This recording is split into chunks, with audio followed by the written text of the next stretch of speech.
Hello students, welcome to English e-learning program.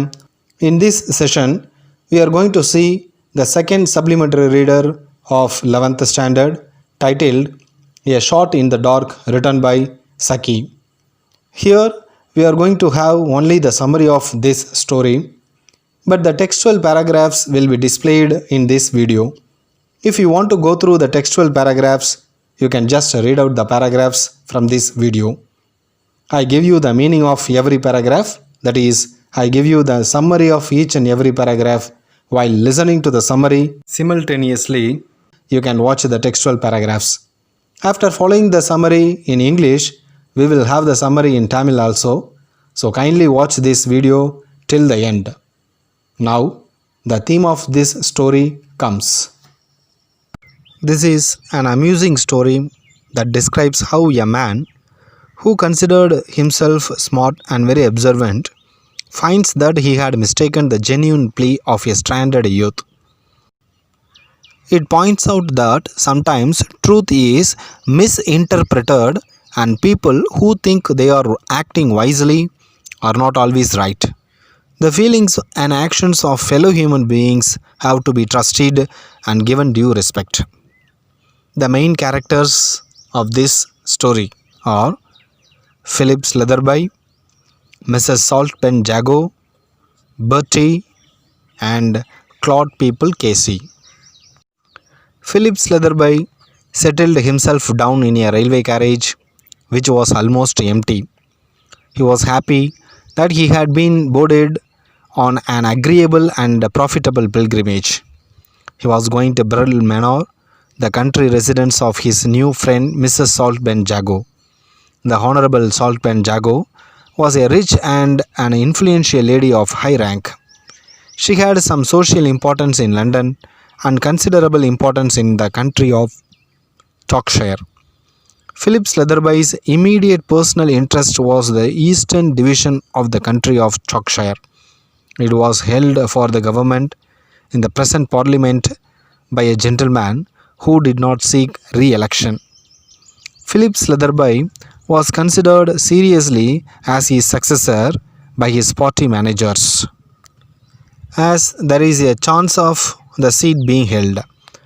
As Saltpen's influence could be considered, Slatherby had been delighted to meet her at a small and friendly luncheon party. He was more pleased when Mrs. Saltpen Jago asked him to stay in her country house from Friday to Tuesday. Since he was an approval by his party members, he might count on her nominating him if he could get the goodwill of her. If he failed to find favor in her eyes, the local leaders would probably suppress their unborn enthusiasm for him. Among the passengers who were waiting on the platform of their respective trains, Slatherby caught sight of a club acquaintance.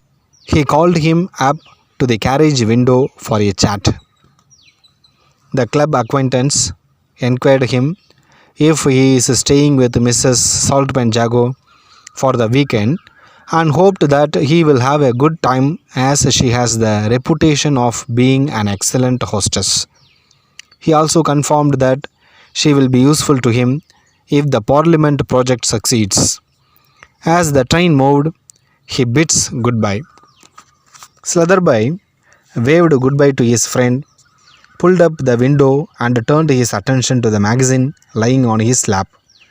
He hardly glanced at a couple of papers when an unoffensive word made him to look hastily at the only other occupant of the carriage.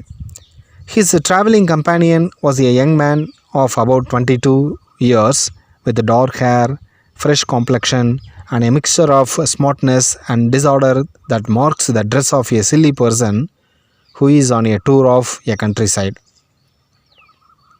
He was angrily searching for something which was difficult to find and a non-existent. Now and then he takes out a six-penny bit out of his waistcoat pocket and stared at it sorrowfully and then continued his searching operations. A cigarette case, a matchbox, latchkey, silver pencil case, and the railway ticket were pulled out from his bag onto the seat behind him, but none of these articles seemed to give him satisfaction.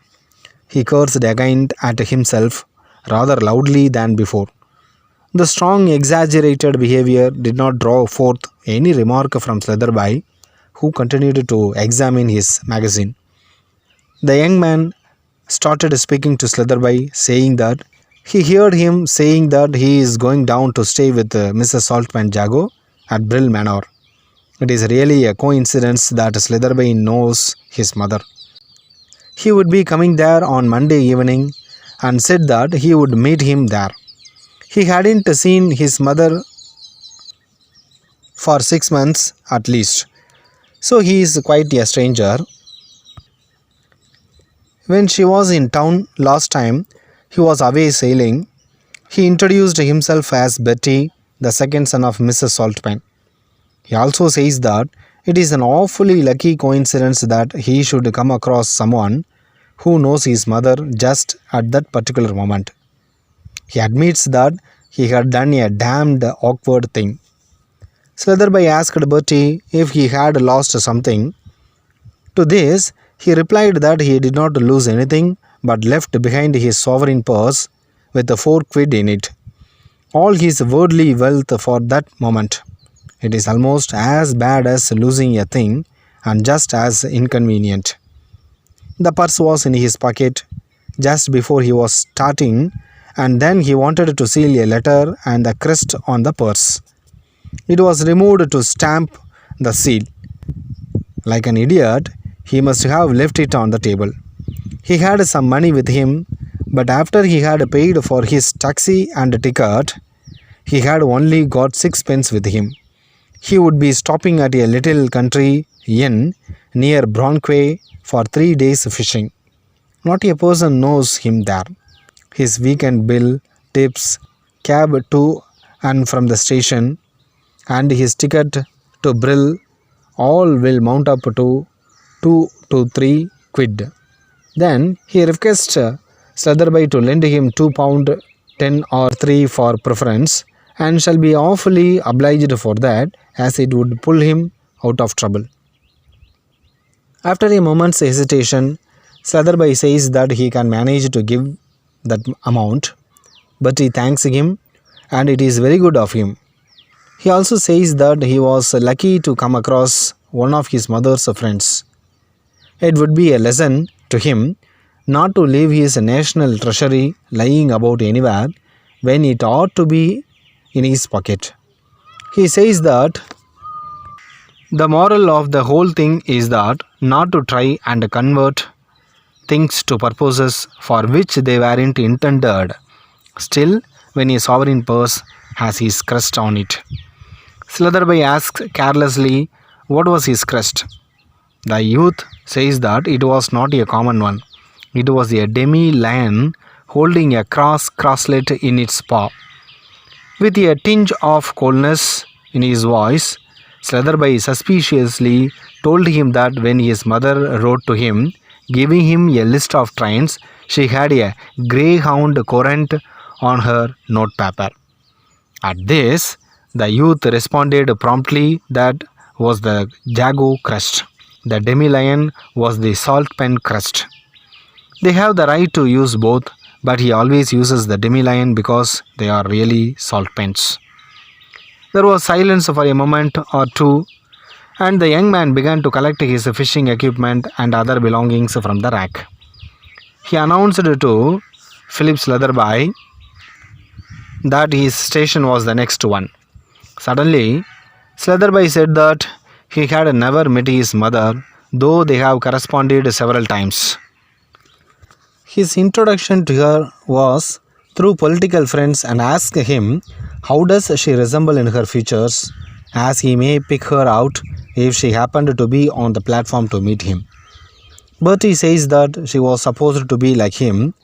She has the same dark brown hair and a high color. It runs in her family. As he reaches his destination, he informs him that he had to get down there.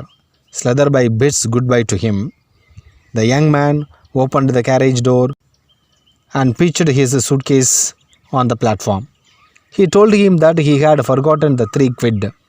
To this, Slatherby severely said that he had no intention of lending him £3 or 3 shillings. Bertie was upset and said that he had said that he would give him the amount. Slatherby said that he did say, but his suspicions roused after hearing the story. The difference about the crust put him on his guard, notwithstanding the really brilliant way in which he accounted for it. Then he laid a trap for him.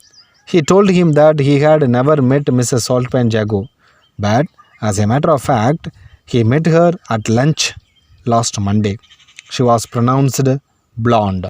The train moved on, leaving the self-styled cadet of the Saltpan Jago family cursing furiously on the platform. Slatherby makes fun of the young man, saying that he hadn't opened his fishing expedition by catching a flat. He was happy at the thought that he would have an entertaining story to recount at dinner that evening, and his clever little trap would earn him applause as a man of resource and cleverness. He was imagining that he was telling his adventure to an attentive audience of dinner guests when his train came to the destination. On the platform, he was greeted in a dignified manner by a tall footman and noisily by Claude People Casey, who had apparently travelled down by the same train. Claude People greeted him and asked him whether he is spending his weekend at a Brill. He suggested that it was good that he was staying there so that they can have a round of golf together the next day. He said that he would give him his revenge for Hoylake. It was not a bad course that an island courses go. He then sees the car waiting for them. He compliments the expensive car. The car which won the approval of Casey was an expensive looking vehicle which seemed to contain the last word in elegance, comfort, and locomotive power. Its graceful lines and symmetrical design concealed the fact that it was an enormous wheeled structure, combining the features of a hotel, lounge, and an engine room. He appreciated that it was a different sort of vehicle compared to the horse-drawn carriages in which their grandfathers used to travel. And for the benefit of Slatherby, he began to explain the chief points of perfection in the fitting and mechanism of the car. Slatherby did not hear a single word or noted any of the details that were being explained to him, but his eyes were fixed on the door panel on which were displayed 2 crests, a greyhound corrent and a demi-line holding in its paw a crosslet. The Casey was not a sort of man to notice an absorbed silence of his companion. He had been silent for an hour in the train, and so he was making for the last time in talking continuously to Slatherby. He was talking about political gossip, personal anecdote, and general observation which flowed from him in an uninterrupted stream as the car sped over the country roads. His remarks went further with an easy fluency from the inner history of the Dublin labour troubles and the private life of the Prince Designate of Albania to an account of a rumour happening at the 9th hole at the Sandwich and a verbatim report of a remark made by the Duchess of Perthshire at a tango tea. As soon as the car turned in at the Brill entrance gates, Casey caught the attention of Slatherby by switching his remarks to the personality of their hostess. Casey, remarked as a brilliant woman, level-headed, a clear thinker, knows exactly when to take up an individual or a cause, exactly when to let him or it to drop. She is an influential woman, appearance too, till she made that idiotic change. Slatherby was surprised and asked him what was the change she made. Casey told Slatherby that he wouldn't have known the change as she was known to him just lately. She used to have beautiful dark brown hair which went very well with her fresh complexion. Then one day, about 5 weeks ago, She excited everybody by appearing as a brilliant blonde. She quite ruined her looks. Slitherby sat dumbstruck on learning that Mrs. Saltman Jago had changed her dark brown to a blonde just 5 weeks ago. Casey noticed this and asked him what was the matter with him as he looked rather ill. Thus, this story ends. Finally, Slitherby realized that Bertie had not lied to him. He realized that he had mistaken him for a fraud and neglected the genuine plea, that is, genuine request of a stranded youth. Thus, Slitherby missed a chance of becoming a political leader. Through this story, we can understand that one who boasts himself may become a fool, one who realizes his own mistake may become intelligent. மாணவர்களே, இந்த கதையின் தமிழாக்கத்தினை இப்பொழுது காண்போம். Philip ஸ்லெதர்பை ஒரு புனித பயணத்திற்கு செல்வது போல் புறப்பட்டு புகை வண்டியில் யாருமில்லா பெட்டியில் உட்கார்ந்திருந்தார். அவர் சால்ட்பேன் ஜாகோவின் பண்ணை வீட்டிற்கு செல்கின்றார். சால்ட்பேன் ஜாகோ லண்டனில் உள்ள சாக்ஷயர் என்ற இடத்தில் மிகவும் மதிப்பு மிக்கவர். பிலிப் ஸ்லெதர்பைக்கு அந்த இடத்தின் மேல் ஒரு விருப்பம் இருந்தது. அங்கு தேர்தல் வைத்தால் பிலிப் ஸ்லெதர்பையை வேட்பாளராக அறிவிக்க கட்சி முடிவெடுத்திருந்தது. அதற்கு சால்ட்பேன் ஜாகோவின் ஆதரவும் தேவைப்பட்டிருந்தது. ஆகையால் தன்னுடைய அரசியல் நுழைவிற்காக இந்த பெண்மணியின் வீட்டிற்கு வெள்ளிக்கிழமை முதல் செவ்வாய்க்கிழமை வரை விருந்திற்காக செல்ல தயாரானார். அங்கு தன்னை உபசரிக்கும் பெண்ணின் நன்மதிப்பினை பெற வேண்டும் என்று கருதினார். மேலும் தன்னை வேட்பாளராக அறிவிப்பார் என்று உறுதியாக நம்பினார்.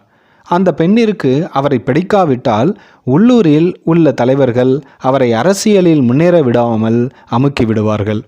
ஏனைய பயணிகள் தங்களது புகைவண்டிக்காக காத்திருக்கும் பொழுது ஸ்லெதர்பை தனது சங்கத்து நபரை பார்த்தார். அவருடன் ஜன்னல் அருகில் அரட்டை அடிப்பதற்காக சைகை மூலமாக கூப்பிட்டார். ஓ, சால்ட்பேன் ஜாகோவின் வீட்டிற்கு செல்கிறீர்களா? அவர் நன்றாக தனது விருந்தாளிகளை கவனிப்பவர் ஆவர். உங்களுக்கு இந்த பாராளுமன்ற தேர்தலில் மிகவும் உபயோகமாக இருப்பார் என்று கூறியபடி அந்த நபர் இவரிடம் விடைபெற்றார். ஸ்லெதர்பையும் கையை அசைத்தபடி தனது மடியில் உள்ள செய்தித்தாளை பார்த்தார். ஒரு 2 பக்கத்தை படிப்பதற்குள் தனக்கு எதிரே இருந்த ஒருவர் கூறிய கடுமையான வார்த்தைகளை கேட்டு அதிர்ந்தார். ஒரு 2 பக்கத்தை படிப்பதற்குள் தனக்கு எதிரே இருந்த ஒருவர் கூறிய கடுமையான வார்த்தைகளை கேட்டு அதிர்ந்தார். அவருடைய சக பயணி 22 வயது மிக்க கருமையான கூந்தலை கொண்ட உற்சாகமான தோற்றத்தை கொண்டவன் ஆவான். அவனுடைய உடையை பார்த்தால் விடுமுறைக்கு செல்பவன் போல் தெரிந்தது. ஆனால் அவன் ஏதோ ஒரு பொருளை தீவிரமாக தேடினான்.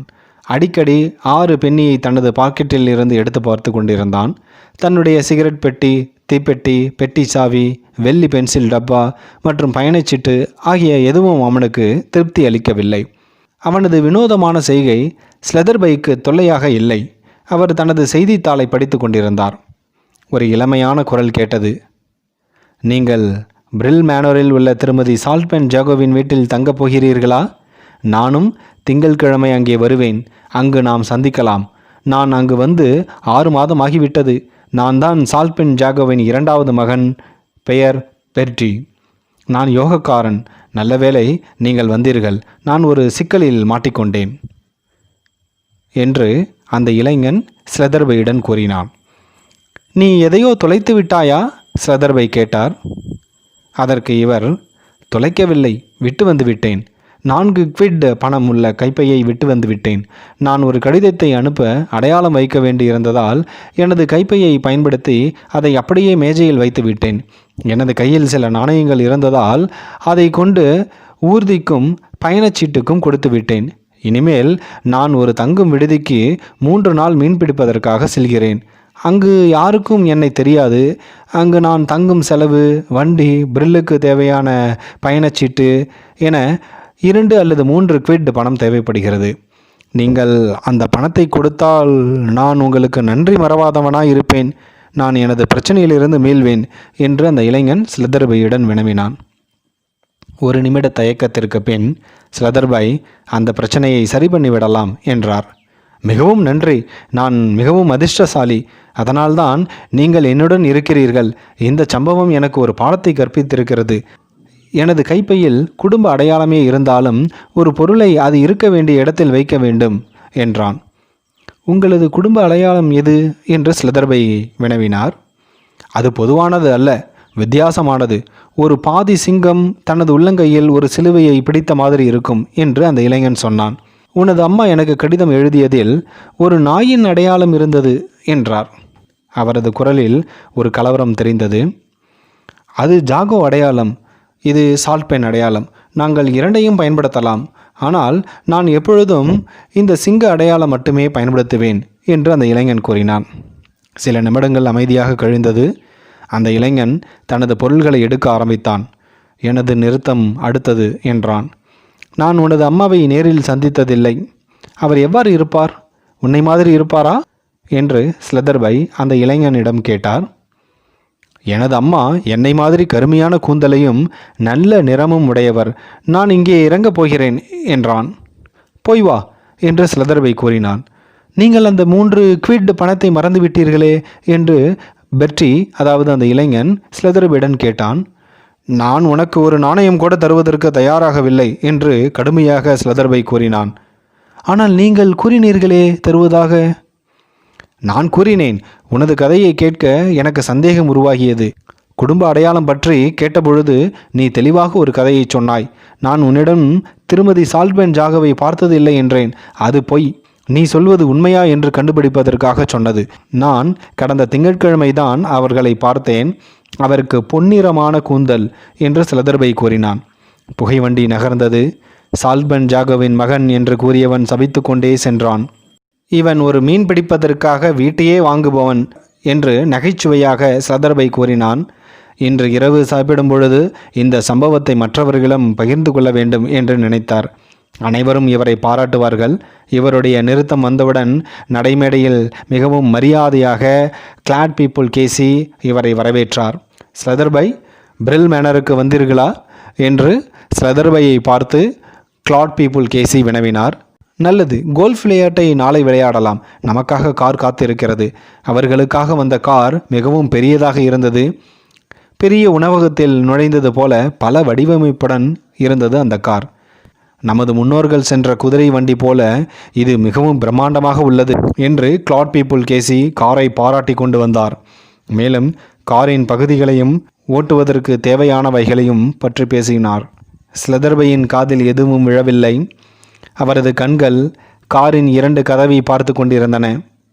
அதில் 2 அடையாளங்களும், ஒரு நாயும் ஒரு சிங்கமும் தனது கையில் சிலுவையை வைத்தபடியும் இருந்தன. கேசி அமைதியான மனிதர் இல்லை. புகைவண்டியில் 1 மணி நேரம் அமைதியாக இருந்ததால் இப்பொழுது காரில் பேசிக்கொண்டே இருந்தார். அரசியல் புரளி, தனது சொந்த கதை மற்றும் புது விஷயங்களை பேசிக்கொண்டே இருந்தார். டப்ளினில் உள்ள தொழிலாளர்கள் பிரச்சனை, அல்பேனியாவின் இளவரசரின் சொந்த வாழ்க்கை, வாக்ஷியரின் இளவரசி டாங்கோட்டி என்ற இடத்தில் சொன்ன வார்த்தைகள் என்று ஏகப்பட்ட விஷயங்களை கூறினார். பிறகு தங்களை விருந்து உபசரிக்கும் பெண்மணியை பற்றி பேசினார்.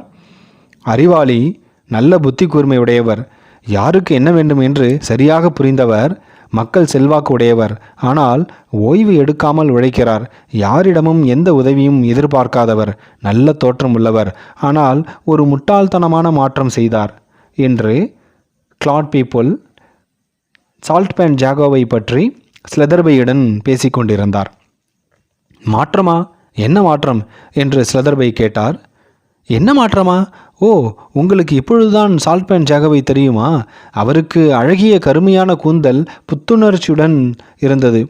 5 வாரத்திற்கு முன்னால் அவர் தனது கூந்தலை பொன்னிறமாக மாற்றி அனைவரையும் அதிர வைத்தார். அவரது அழகை அழித்து விட்டார். உங்களுக்கு என்ன ஆகிவிட்டது?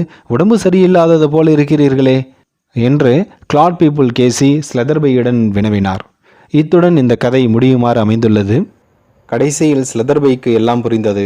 ரயிலில் பயணித்த பொழுது ஒரு இளைஞன் இவனிடம் சால்ட்பென் ஜாகோவின் 2வது மகன் என்று கூறினான் அல்லவா, பெர்டி என்ற பெயர் கொண்டு. அவன் கூறியது அனைத்துமே உண்மைதான். அவன் கூறியது போலவே சால்ட்பென் ஜாகோவின் குடும்பத்தில் 2 சின்னங்கள் இருந்தது. ஒன்று வேட்டை நாய், இன்னொன்று சிங்கம். இந்த விஷயத்தில் ஸ்லெதர்பை சிறிய தவறு ஒன்று செய்துவிட்டார். ஸ்லெதர்பை சால்ட்பென் ஜாகோவை சந்தித்த பொழுது சால்ட்பென் ஜேகோவின் கூந்தல் பொன்னிறமாக இருந்திருந்தது. ஆனால் தற்பொழுது, குறிப்பாக 5 வாரங்களுக்கு முன்னால், சால்ட்பென் ஜேகோ தனது கூந்தலின் நிறத்தை மாற்றிவிட்டார். அதாவது பொன்னிறமான கூந்தலாக மாற்றிவிட்டார். இந்த விஷயத்திலும் ஸ்லதர்பையின் முடிவு தவறாகவே இருந்தது. தான் மிகவும் புத்திசாலி என்று எடுத்த முடிவு அங்கே தவறாக அமைந்தது. இதனால் விளைந்தது என்ன? தனது எதிர்கால அரசியல் கனவு அத்தனையுமே பாழாகி போனது. இந்த கதையிலிருந்து நாம் கற்றுக்கொண்டது என்னவென்றால், எப்பொழுது ஒருவன் தன்னை மிகவும் அதிபுத்திசாலி என்று நினைக்கின்றானோ அப்பொழுதே அவன் முட்டாளாகிறான். எப்பொழுது தன்னுடைய மூடத்தனத்தை ஒருவன் உணர்கிறானோ அப்பொழுதே அவன் புத்திசாலியாகிறான். இங்கே ஸ்லதர்பை தன்னை அறிவாளி என்று எண்ணிக்கொண்டார். ஆனால் மூடனாகி போனார். எல்லாவற்றையும் இழந்து போனார். இதுவே இக்கதையின் நீதியாகவே அமைகிறது. After seeing about the author, we can wind up this session. The author of this story is Hector Hugh Munro. He was born on 18 December 1870 and died on 14 November 1916. He was better known by the pen name Saki and also frequently as H.H. Munro. Was a British writer whose witty, mischievous and sometimes macabre stories satirize Edwardian society and culture. He is considered a master of the short story and often compared to O. Henry. Besides his short stories, he wrote a full-length play, The Watched Pot, in collaboration with Charles Maud. Hector Hugh Munro, December 18, 1870 ஆண்டு பிறந்தவர். 14 November 1916 வருடம் இறந்தார். இவரது புனைப்பெயரான சகி பிரபலமானது. H.H. Munro எனப்படும் இவர் British எழுத்தாளர். இவரது எழுத்துக்கள் நகைச்சுவை, குறும்புத்தனம் நிறைந்தது. எட்வர்டியன் சமூகத்தையும் கலாச்சாரத்தையும் கிண்டல் செய்வதாகவும் இருக்கும். இவர் சிறுகதைகளின் தந்தை எனப்படுகிறார். இவரது கதைகள் ஓஹென்ரியின் கதைகளோடு ஒப்பிட்டு பேசக்கூடியவை. சிறுகதைகள் எழுதுவதோடு தி வாட்ச்டு பாட் எனப்படும் முழு நீள நாடகத்தையும் சார்ல்ஸ் மாட் என்ற எழுத்தாளருடன் சேர்ந்து எழுதியுள்ளார். With this session ends. Meet you in the next session and till then, goodbye from Nageswaran.